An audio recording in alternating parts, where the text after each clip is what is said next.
Hello and welcome to the I3 Lecture Series hosted by the Masters in Digital Photography here at the School of Visual Arts. I'm Tom Ash, chair of the program. This spring 2023 season has been curated by our fantastic faculty member, Elizabeth Avedon. On her behalf, I'm happy to introduce our speaker, fine art photographer, Jeremiah Dine. After attending Cooper Union, Jeremiah, sometimes Jeremy, or mostly Jeremy, published a book titled Natural Selection, made up of 104 photographs taken at the American Museum of Natural History. Jeremiah spent 2 years as a studio assistant to Richard Avedon, and then worked as a commercial and fine art photographer. His commercial clients include Conde Nast Publications, Simon & Schuster, and USA Today. His photographs have been published in Interview Magazine, The Village Voice, Esquire Japan, Frankfurter Allgemeine Zeitung, among others. Jeremiah's second book, Daydreams Walking, was published by Damiani in spring 2020. Jeremiah's participated in many international and group and solo exhibitions. His work is in public and private collections, including the Victoria and Albert Museum in London and the Bibliothèque Nationale de France in Paris. His most recent book published is titled Now is Tomorrow, with 3 volumes, which was published by Understory Books in 2022. Please join me in welcoming Jeremiah Dine.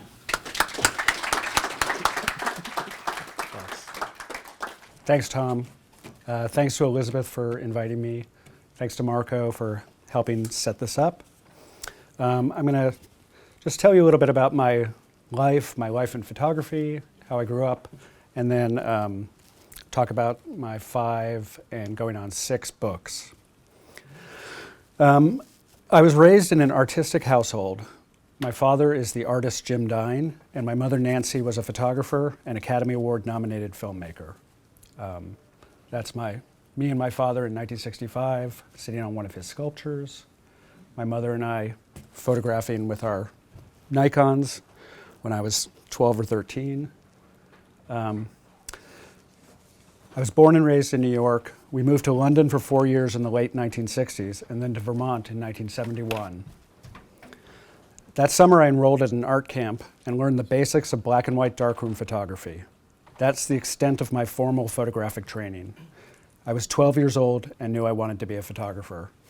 And that's actually me at the summer camp, and my mother and I, a self-portrait that one of us took. We don't know who took that, but and we'll never know because my mom isn't around anymore. This was when I was 13. I took this photograph of my father, an early double exposure that he used for an announcement of a painting show he was doing. And to return the favor, he did an etching of me. This is called Jeremy with his Leica, probably from 1978. And so I moved back to the city when I was 18 to attend Cooper Union. I dropped out after my first year, mainly because I wasn't able to take photography classes as a freshman, and I knew I was a photographer.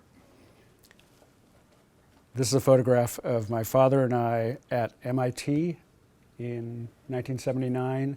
That's with one of the 4 or 5 20 by 24 Polaroid cameras that were in existence.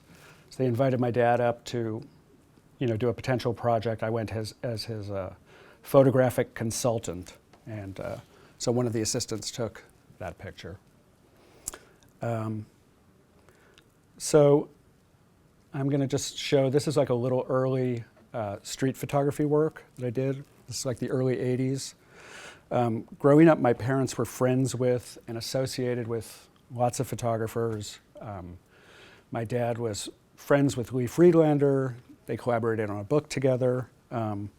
My parents also collected photography. So I was kind of surrounded by photography my whole life.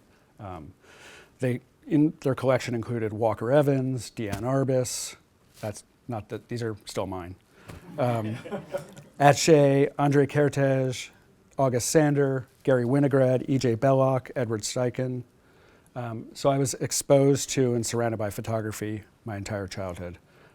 This is in honor of today. That's when they were building the Trump Tower. Who knew?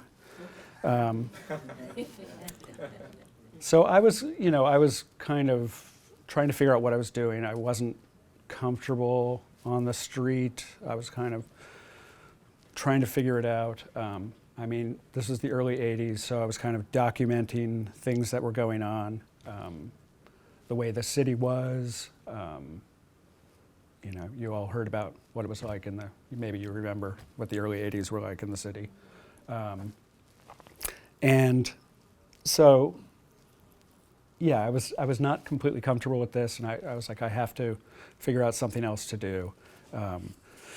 So I'm just going to move through this. This is my haircut series. So I started going to museums and taking photographs in the museum. Because I was kind of scared of the interactions I was having with people. It was harder back then because if you were out there with a camera, you were really exposed. And so I published this book that was a result of working for a year at the Museum of Natural History. And basically I would get stoned and go and just wander around the museum and pretend I was a street photographer. I was shooting with a 35 millimeter camera, and I was photographing in the whole museum, but I was shooting dioramas and the dinosaurs and the Hall of Gems, and but I really began to relate to these monkeys and birds, sort of as stand-ins for people, and I felt like I had like an emotional response to these. So I was channeling what I call my image acquisition disorder. And so I shoot lots and lots of photographs. So I ended up having the opportunity to make this book, which was, I designed and edited it. I really didn't know what I was doing.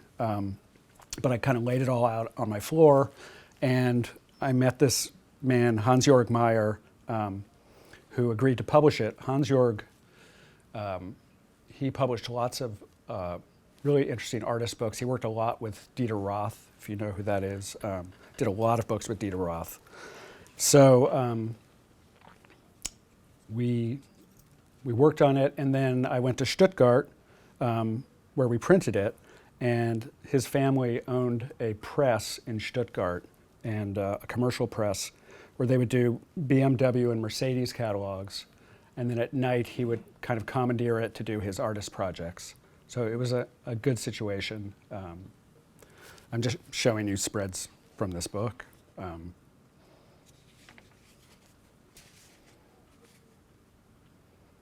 a lot of these I shot.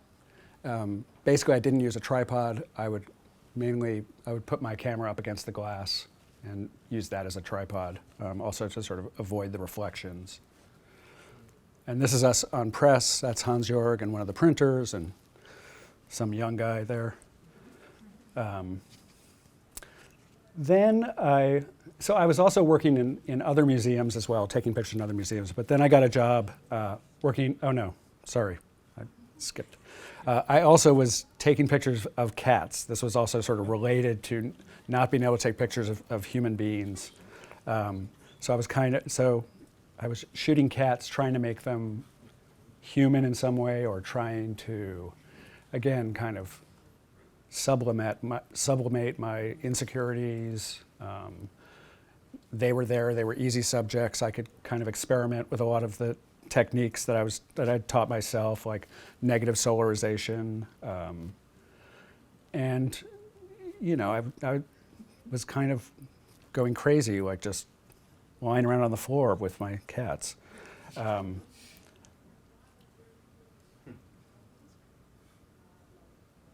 So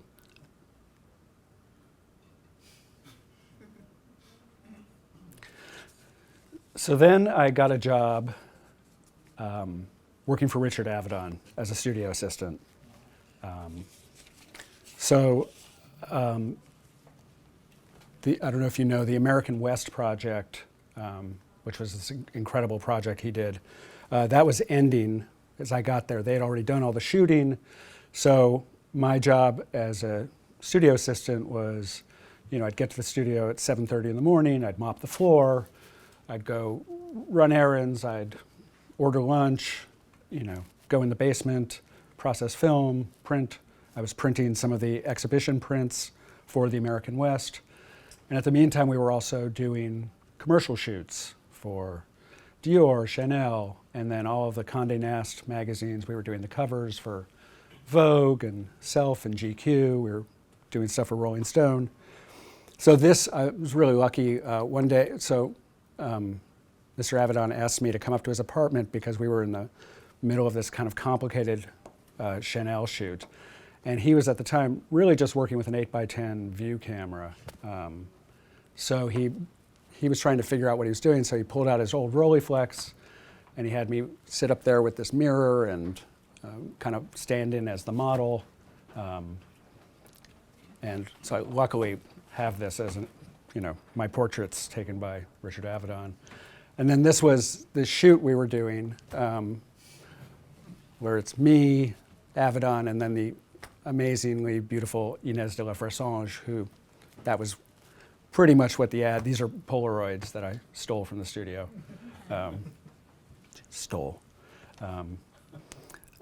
This was, I guess I was the guy they used as the stand-in model. I was prettier than the other studio assistants. This was when we would do a Vogue cover. We had to test the film stock, test the lighting. So that's me pretending to be a model. And then this is just examples. These were Vogue covers that we did while I was there. And when we would do these shoots, it was with an 8x10 camera. This is, all film. So an assistant was standing at the back of the camera, pulling the slide out. He would expose one, put it in, turn it around. But he was trying to shoot it like it was a 35 millimeter with a drive attached. And he would stand right next to the lens, right with the model right there. One of the assistants would stand on the other side with a light, holding the light on top. And then I would stand next to Mr. Avedon with a reflective fill card. And we had sort of a trick where we knew, as the assistants, we knew if we had gotten the light right by looking in the model's eyes. And you can see on the top of the pupil, that's the light, and on the bottom of the pupil is the reflective card. And so that's me in the bottom of both of those cards. So working for Mr. Avedon was great. He was very, very generous. He bought my photographs. He encouraged me. And a lot of assistants would go on into fashion. I mean, it was like a great introduction. I didn't really do that, but but while I was there, I met Yolanda Cuomo. This is a picture I took of Yolanda probably in 1987, 88, on 19th Street near her studio. So she was art directing projects for Avedon. We met, we became friends. She was working also at Mademoiselle, right? And so Yo has designed and edited more than 130 books, designed museum exhibitions for Diane Arbus, Avedon, Joseph Kudelka, others. And so while I was still at Avedon, she became the art director for the Village Voice fashion magazine called View.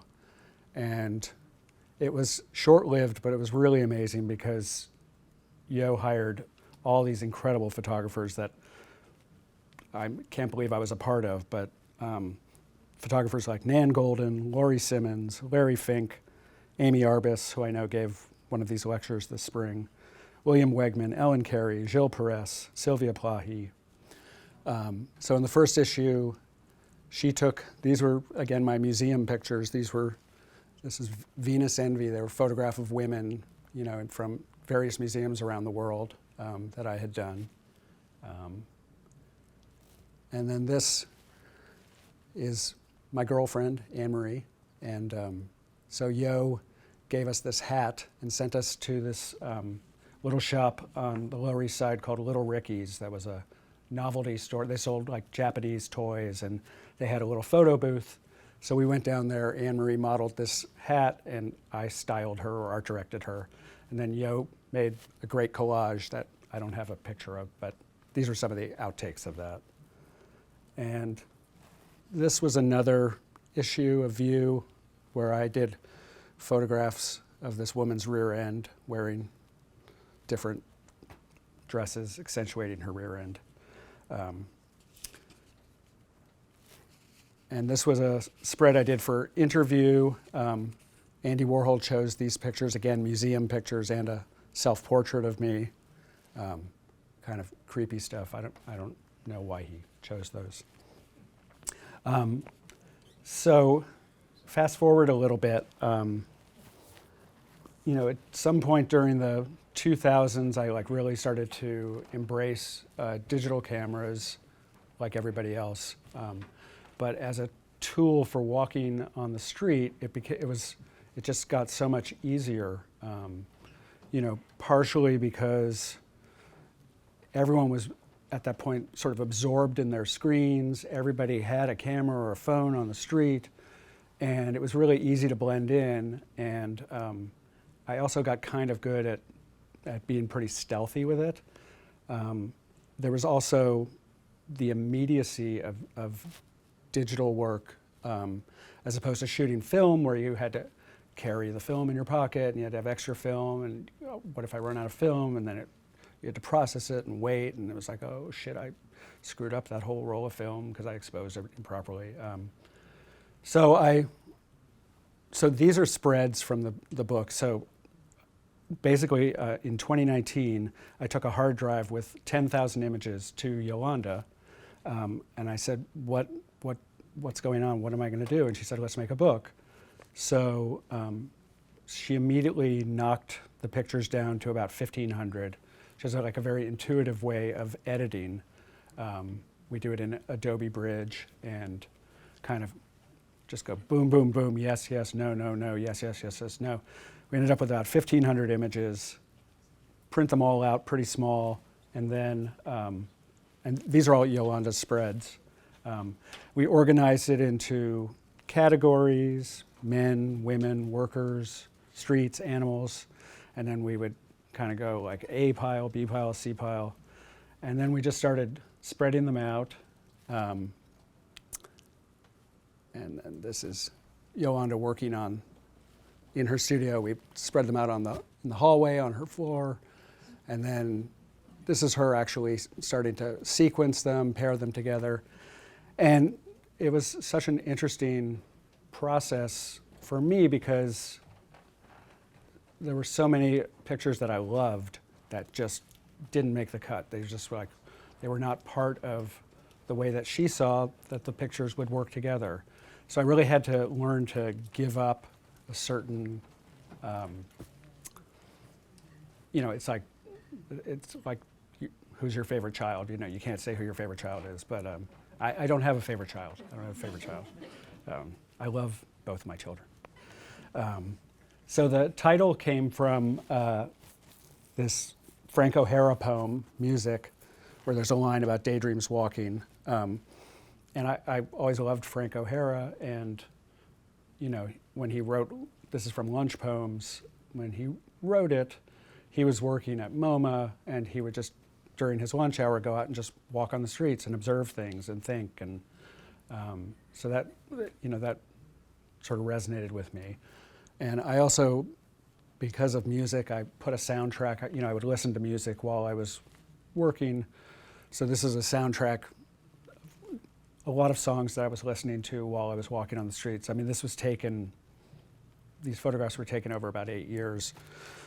But there's a playlist, and it's on Spotify and Apple Music if you look for Daydreams Walking. And Bob Sullivan, a great writer, wrote the book Rats.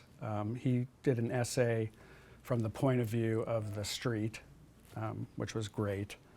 And Yo and I, we went to Bologna. It was published by Damiani. We were on press in Bologna, which was great. Yo speaks Italian. She was able to kind of like nudge everything to, the book was just fabulous, the fabulous experience. We had a book signing at Perry Photo in November 2019, and then the book release and our New York book signing was scheduled for the second week of March 2020. So, I mean, it still exists. It's like, it didn't go away, but, you know, we didn't get, like that wasn't the worst thing that happened, right? A lot of worse things happened. So these are just more of these photographs. Also, working in Yo's studio, Bonnie Bryant, Bobby Richardson, who are both fabulous and may have taught here. I'm not sure. Maybe, no? Okay. And then these are, again, just more of the spreads.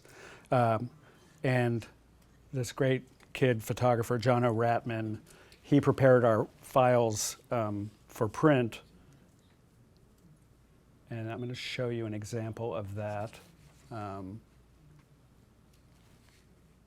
So these are, when we were preparing them, just showing how, even though we were doing everything, you know, digitally, we printed out all the final files, and then Yolanda marked them up by hand with a Sharpie. And this is, you know, it's a combination of new school and old school. These are just a few more of the spreads. And then ended with the inevitable self-portrait.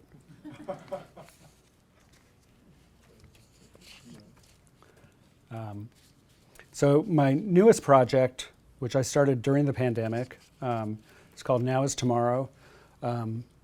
This quote, I think my wife found this, "The symbols of the divine initially show up at the trash stratum," which is a Philip K. Dick quote. Because I really spend a lot of time looking at garbage, and I love garbage in the street.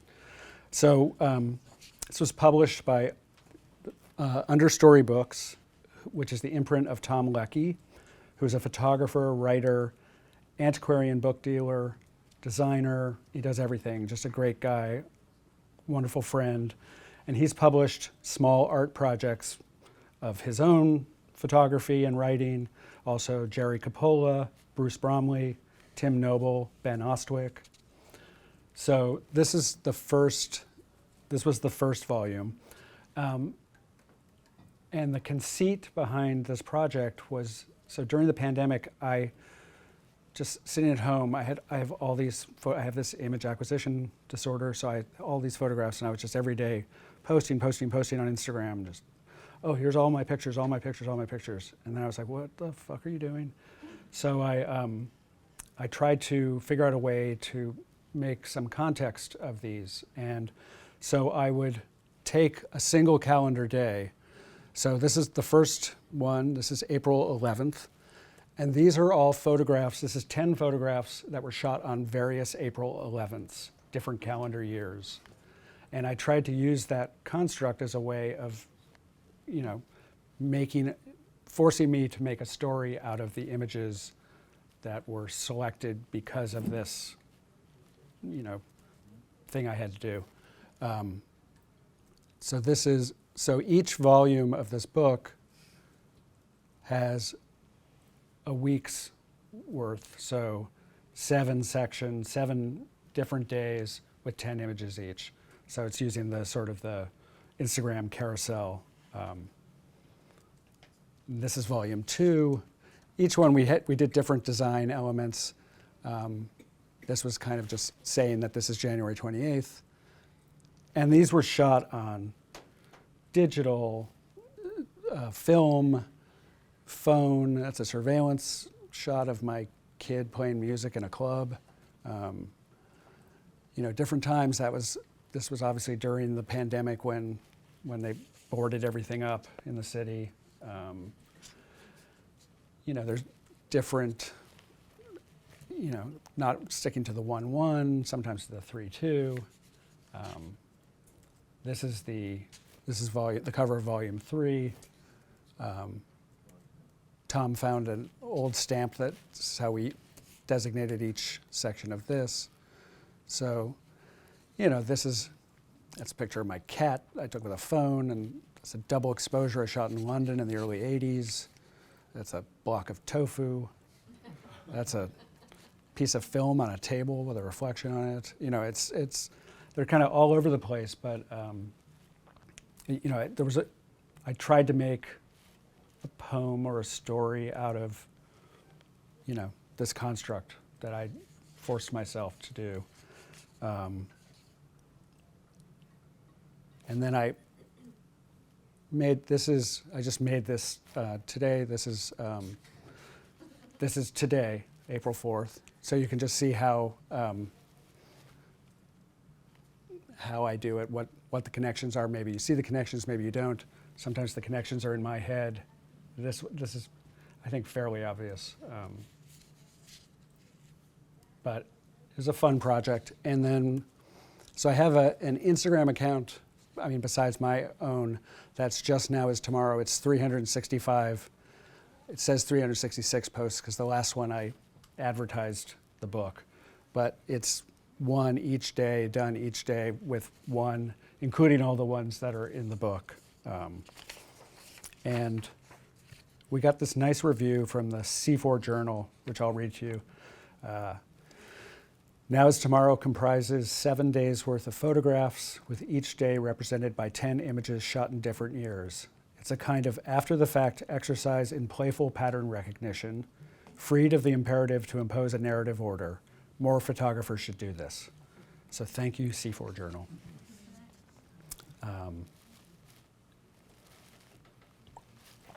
So this is the project I'm working on currently.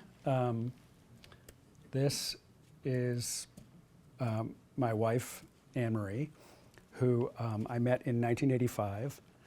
And actually, we were fixed up on a blind date by Yolanda Cuomo, who I mentioned before, because she knew me, and she was at Mademoiselle. Anne-Marie was working in the art department at Mademoiselle. I was at Avedon Studio. It's the only time Anne-Marie and I were both working in the fashion industry. Anne-Marie's also an artist. So Yolanda said, I have this friend, I think you'd like her. You guys are the right size for each other. So I guess it's true. So, I've been taking pictures from literally the first day we met, and over the years, and she's just there, and she's beautiful, and so I asked Yolanda if she would design and edit the book. And again, I took a hard drive with thousands of photos taken over the last 38 years.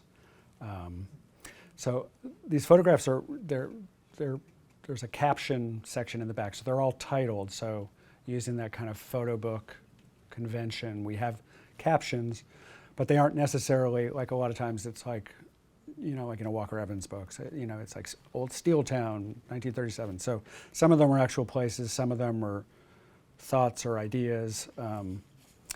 So I'm going to read, as I talk a little more, I'll read you the captions of the ones. So these are actual spreads. I'm not showing you the whole book.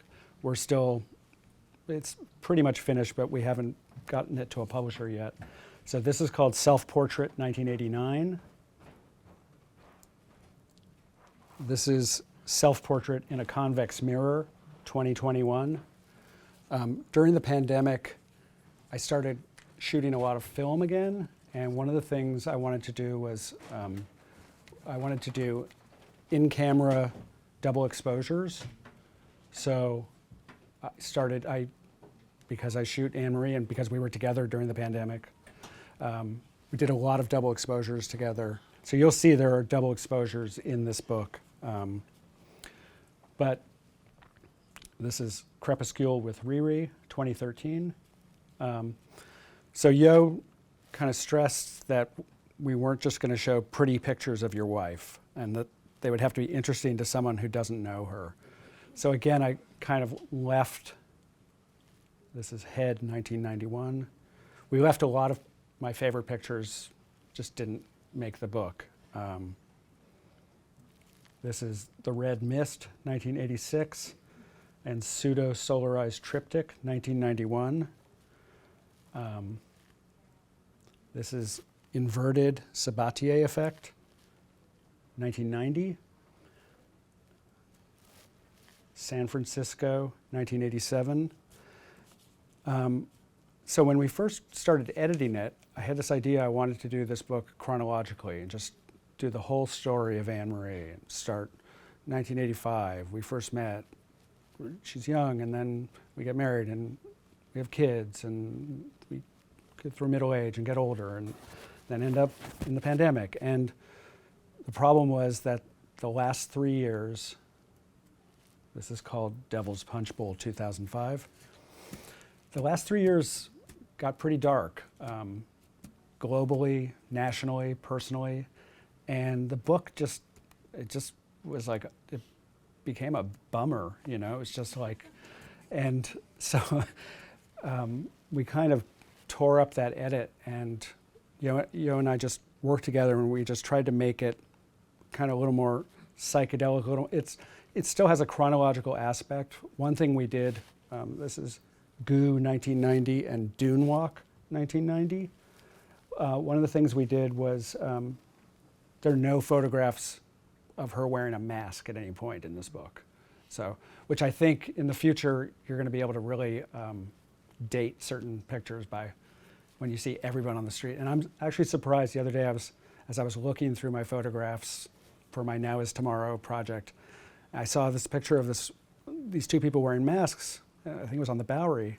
And I was like, God, when was that? And it was 2014. And I was like, oh. So, I mean, there were people wearing masks at a certain point, but it's not like today. This is Beekman Light, 1987, and August, May, 1995. This is Mono no Aware, 2021, Cherry Chapstick, 2005. And that is called First Photo I Took of Her, July 1985. This is Champagne Glass Bra, 1991. Dank Patch Self-Portrait, 2020.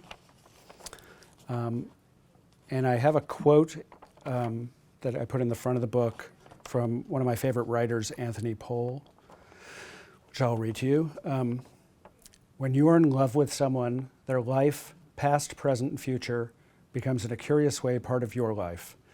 And yet, at the same time, since two separate human entities in fact remain, you merely carry your own prejudices into another person's imagined existence, not even into their real existence, because only they themselves can estimate what their real existence has been. So I think,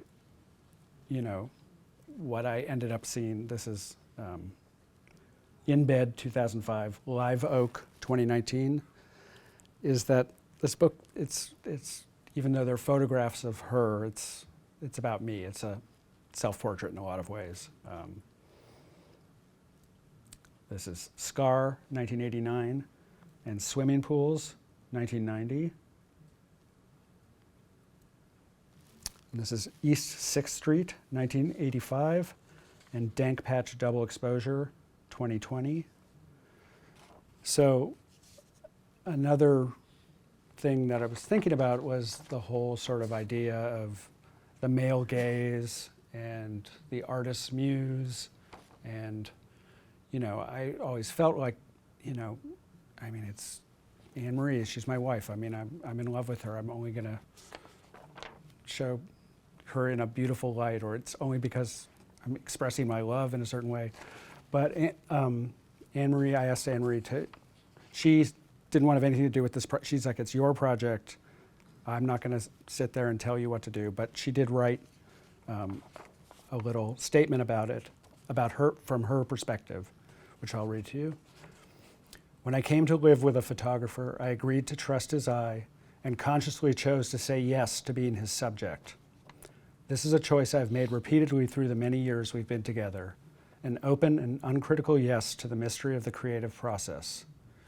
We are two visual artists traveling in this world who share the love of looking and finding meaning through our eyes. This is a document of our lifetime together. And this photograph on the left is called Say Yes, 2020, and Garlic, 2011. And this is our page of captions. So you can see there's 137 photographs, all with these different captions, which you can take pictures of, or you can wait until the book comes out and then you'll be able to see them. And that's bye-bye. So these are some Instagram accounts you might want to follow. Me, My Now Is Tomorrow, Understory Books, Yolanda's wonderful design shop. And so if you want to, I actually have more photographs. I mean, I'm basically done, but if you want to ask any questions or whatever, I'll just kind of bang through. There's just some extra stuff. I was like,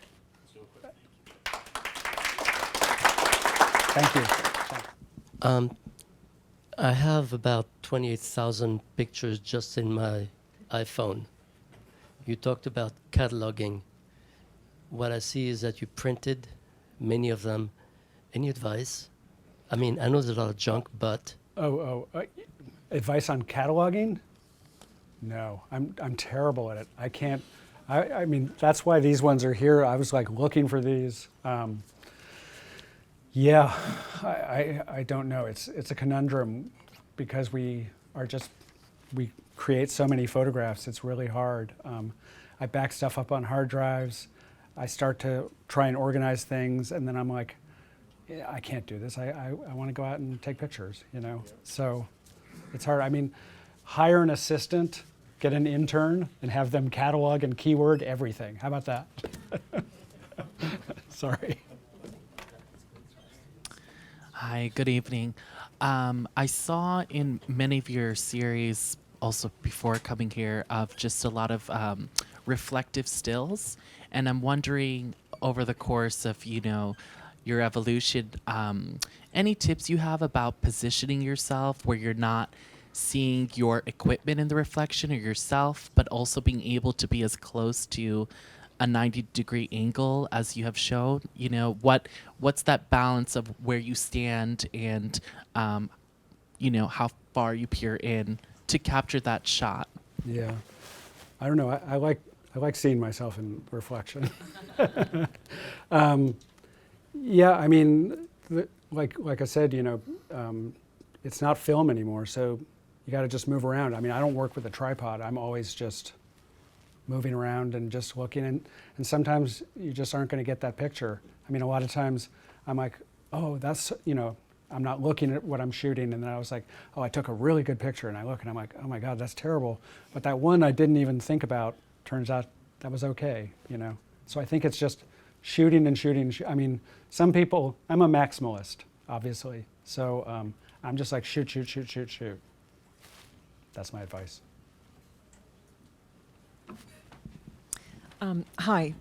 So first of all, I'm not sure I'm going to have a question, but I just have a response. And it was really wonderful to, you know, see your evolution as an artist, and in particular as a photographer, because I always feel that as photographers, you know, we wear many different hats. And it could be at different times of our lives. It could be because of, you know, just working, you know, doing commercial work, things like that. But it was really lovely to see your own history in a sense. Because I also what strikes me, again, I think this is particular to artists who are photographers, and it's that kind of immediacy that we can capture about our lives. And it's always so interesting when that becomes part of one's work, you know, to show that intimacy and that, being familiar with someone, and yet at the same time,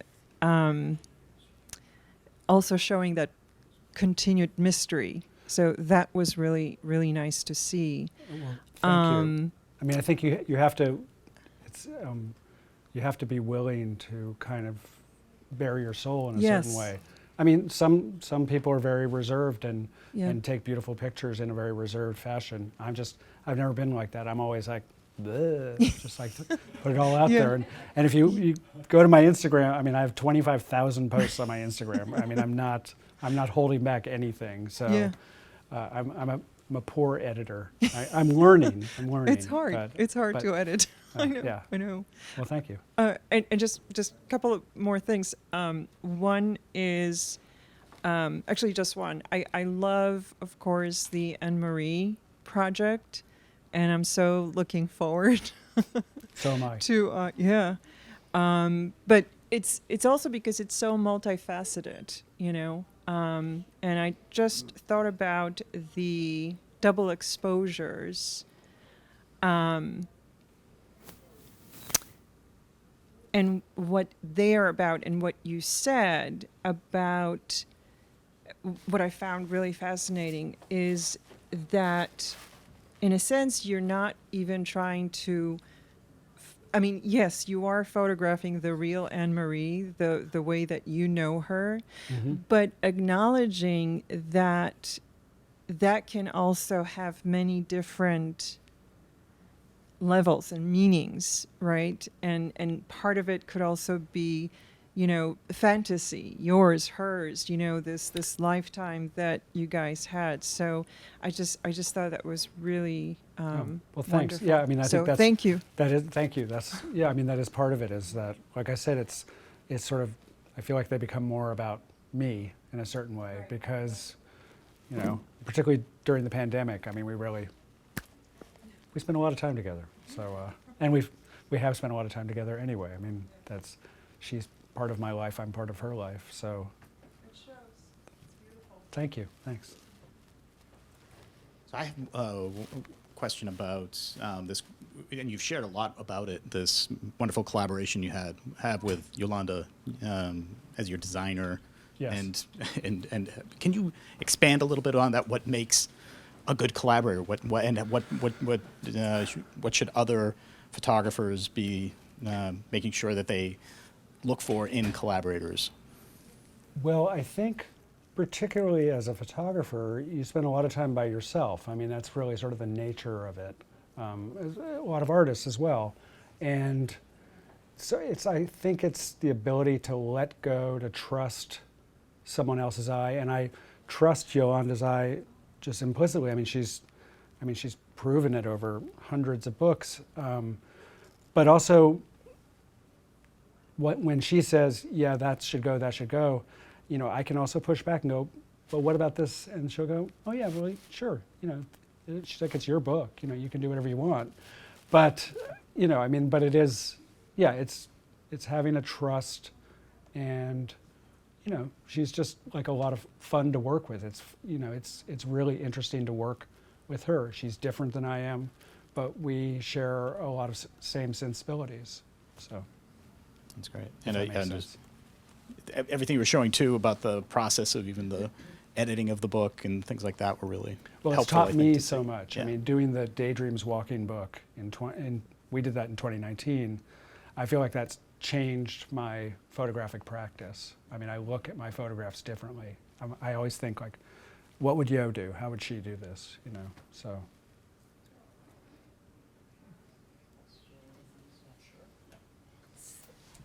So you said at the beginning that you stepped away from the street photography for a while. You felt a little uncomfortable. You went to the non-human, and then you worked with Avedon. But now you came back to street photography, so you did that full circle. What changed that made you more comfortable shooting people? Well, I always wanted to do it, and I think it was just, I really think it was the technology, the digital cameras that made it, the fact that I didn't have to hold the camera up to my face. I mean, I'm pretty good at shooting like this, and I'm, for every 100 photographs, I might get one that's interesting, you know, but I can do that in a way I couldn't do with film. That's one of the things. It's also changing again. I think just even, so that book, the last photographs in that were 2017. I think that the nature of street photography is that people, you're more likely to get punched in the face now or have somebody shoot you. I mean, I hate to say it like that, but I think it's a more confrontational time and a more polarized time, and I'm very aware of that. And I'm, you know, I've tried to slow down my practice. Like I said, I'm shooting more film. But I don't know if you ever saw that Gary Winograd documentary. So when Gary Winograd died, he left, I think, 2,500 rolls of film unprocessed. And in the documentary, you see him shooting on the street, and he's kind of, you know, he's going like this and just this, and he just, it was the process of taking the photograph. It wasn't even, he didn't even care what he got, you know. It's just, and it's addictive, you know. I mean, I love to go out and shoot on the street, but I'm much more sort of wary now, so.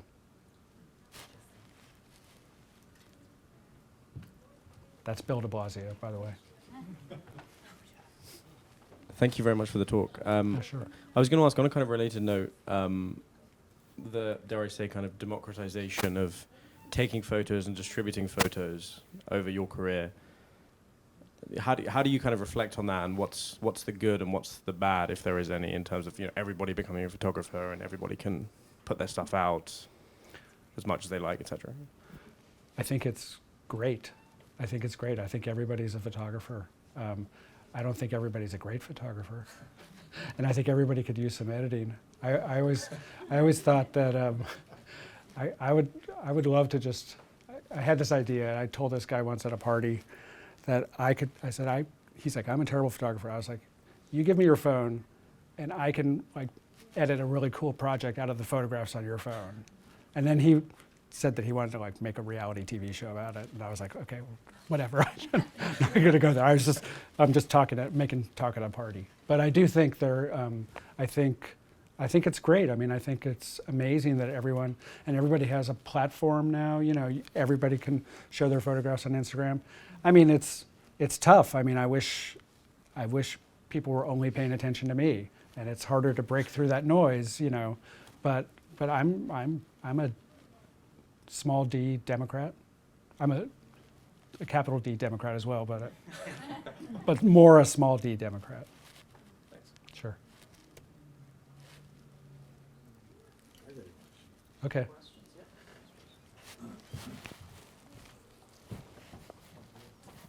I just want to thank you. It was a great photographs. Oh, thank you. And I love Thanks. the book your new book on your wife and you. It's Oh, so beautiful, thank so you. passionate, and so full of love. Oh, thank you. So Thank you. congratulations. I see it from your heart. Oh, thanks.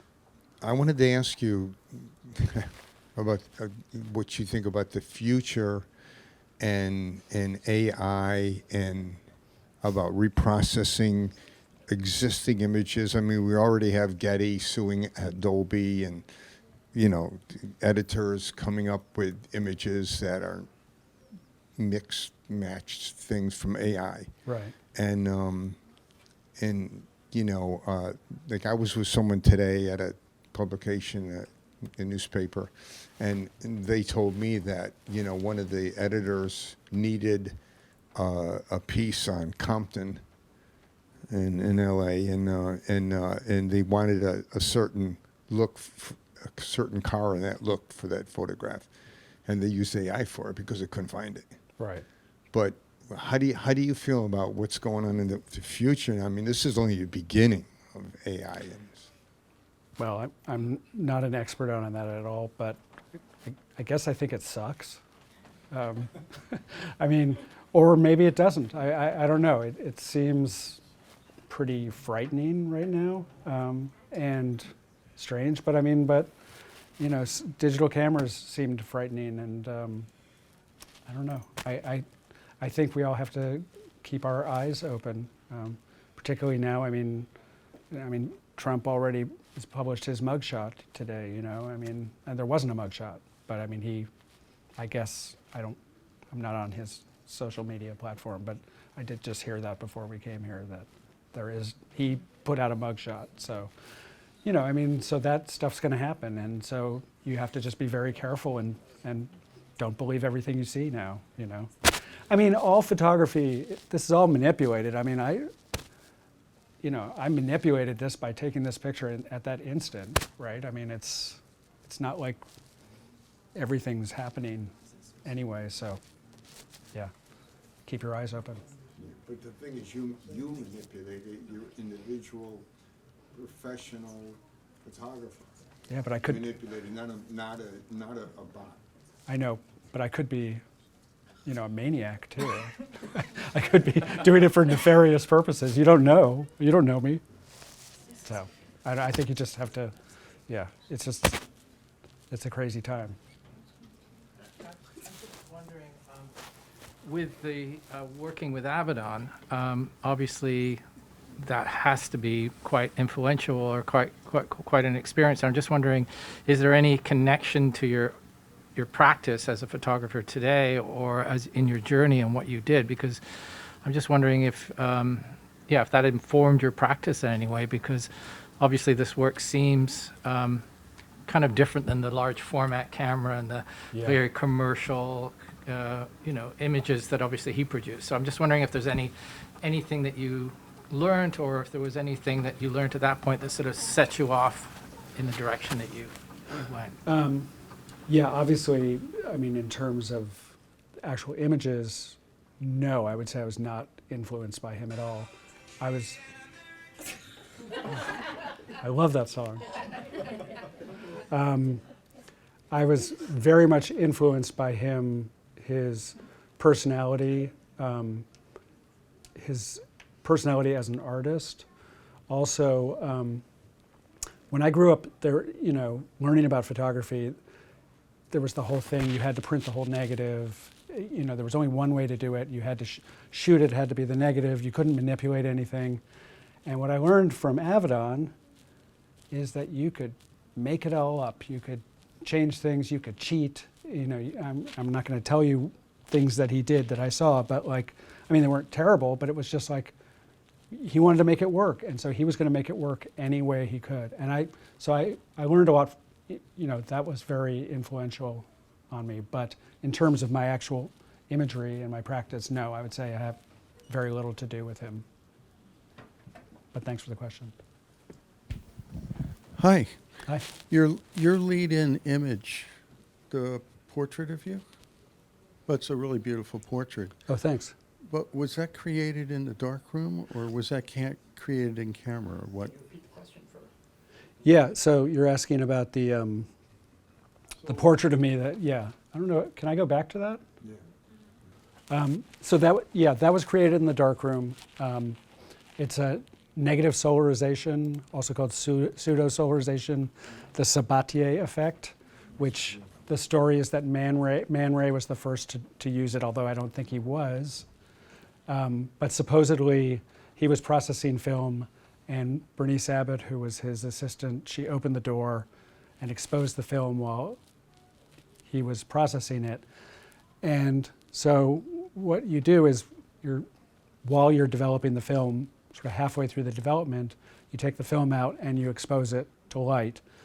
It generally works best if you have a very brightly lit subject with a dark background, because what happens is the information has already been processed, and so the light that you are re-exposing the negative to, it really only works on the areas that were dark, so we're clear on the negative, if that makes sense. This was probably 4x5?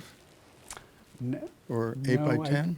It's actually a 35 millimeter that I cropped to 1:1. Okay. So I did the Mr. Avedon cheat. The part of it I really love is the marks behind you above your hand. You got a ghost hand, and then you've got those fingers. Are those fingers? I'm in front of a window at night, and I was standing back, and that's my greasy fingerprints as I was trying to figure out where I was. So and I can't believe I remember that, because that was a long time ago, because I was a little bit younger then. Thank you very much. Excuse me, the technique that was before when you, when you developed it in the darkroom, that was before you hit the fixer. Yeah, yeah. I mean, actually, so it's in the developer, you take it out, and I would set my enlarger up with a tray under it, and like for 10 seconds, and then I would just run the film like that, and then you have to roll it back in and process it for the second half. I mean, I haven't done it for a while, so I forget. I think I would sort of process it for 2/3 of the amount of time, expose it, and then process it for another third, and then stop and fix her, yeah.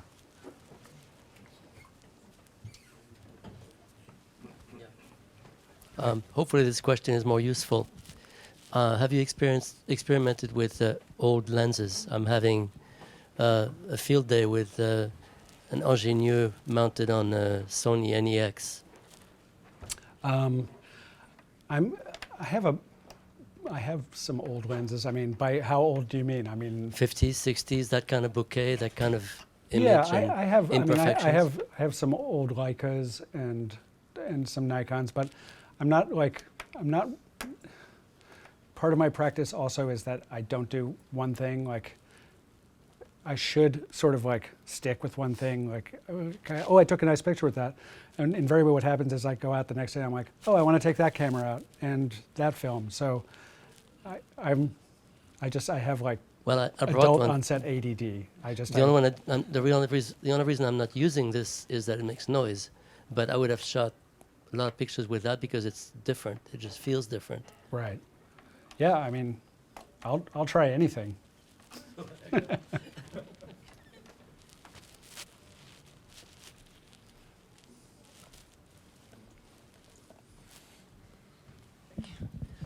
Okay, I do have a question. And it actually has to do with your parents because you grew up in this household with two artists. So can you talk a little bit about their respective art and how they each influenced you? And Well, it's not necessarily that they influenced me. It's just that I grew up thinking that this is the way, if you have two artists as parents, that you sort of think, oh, that's how, it's like, yeah, my dad doesn't, well, my dad did leave the house, but I mean, it's, but that's, it's, yeah, it was more just sort of the lifestyle or having a feeling that you can be an artist. Of course, it's different. My father's an incredibly successful artist, and so I was kind of led to believe that you could very easily become a very successful artist. My father was very successful at a very young age, which is really very, very rare. So it took a long time to actually get over that. So if that answers your question. You took my question. My question was very much about your parents' influence, and I would like to know if it's... Oh, I would just like to see the photograph of the portrait that your father painted of you again, if that's possible. That's just brilliant. I think that's great. Yeah, it's an etching. It's pretty big. It's like that size. It's not particularly flattering though, but my father's not really known for his flattering portraits. So what are you doing today? Literally, like right now? You mean after this?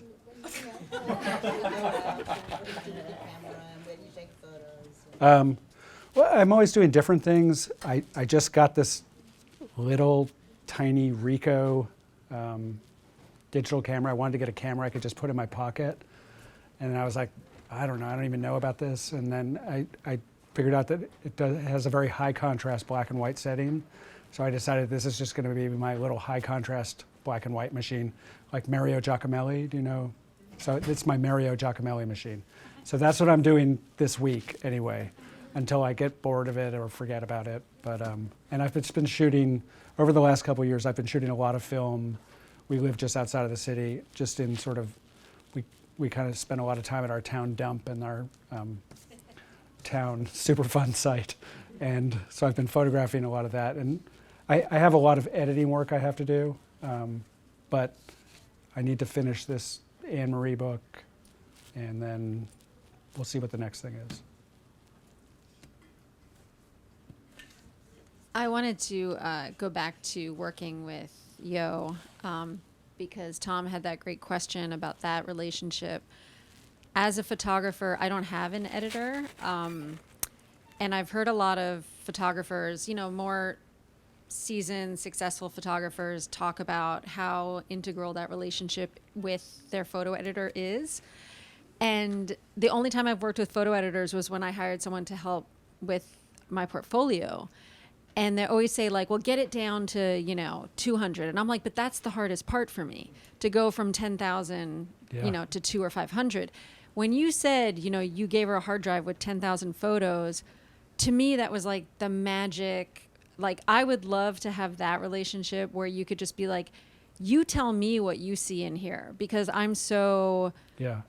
subjective about my work. So my question is, how do you get to that relationship? Like, in your particular case, do you have like a partnership with her where you're like, let's do this book together and we split 50-50, or are you paying her by the hour? Because that's the thing that's kind of daunting to me, is like, I can't afford a photo editor to be like, well, if you want me to go through 10,000 photos, that's going to cost you per hour. But you understand like the question, because I feel like as photographers, a lot of us could use that kind of Absolutely. And Yo is my good friend, and I can always call her up and ask her questions. But once we settle down to work, ka-ching, the clock's on. She has to pay her bills. She's a professional. This is what she does. And we have a wonderful relationship together.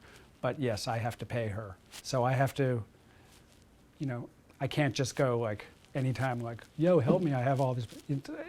It has to be a specific project with an end, and that's how we work together. But I'm also lucky because she's amazing. But yeah, it's hard. It's hard. You have to pay somebody, and you have to pay somebody that you trust.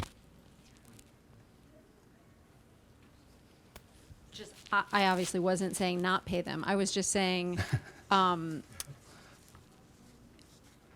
there like photo editors that are also starting out to like, I don't know, I just don't know how you get to that relationship where you're like, let me just say that there are a couple of photo editors that I did sort of like a trial with, and I didn't get their edit at all. In fact, I completely was like, I don't see your vision in my work. So like, it's so interesting to like, how do you find that? It's like a marriage. Yeah. Well, I probably wouldn't have done it with anybody else except for her. And like I said, we've known each other almost 40 years. So I'm lucky. That's all I can say.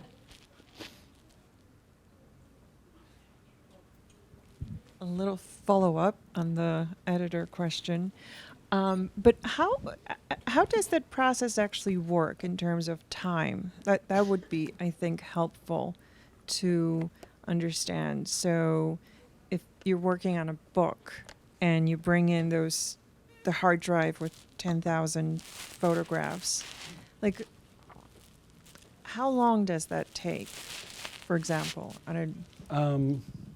I guess we started off, we probably, we work pretty efficiently. We're sort of working like 5 or 6 hour chunks. And we just get down to business. And like I said, Yo's very intuitive, but she also works quickly.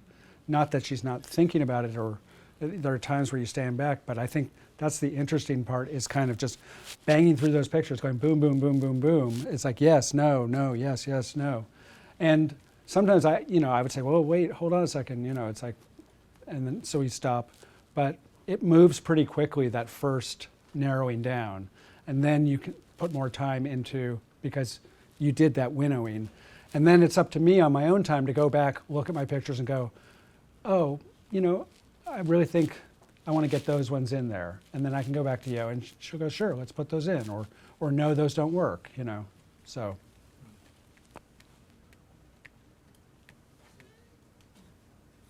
Thank you for tonight.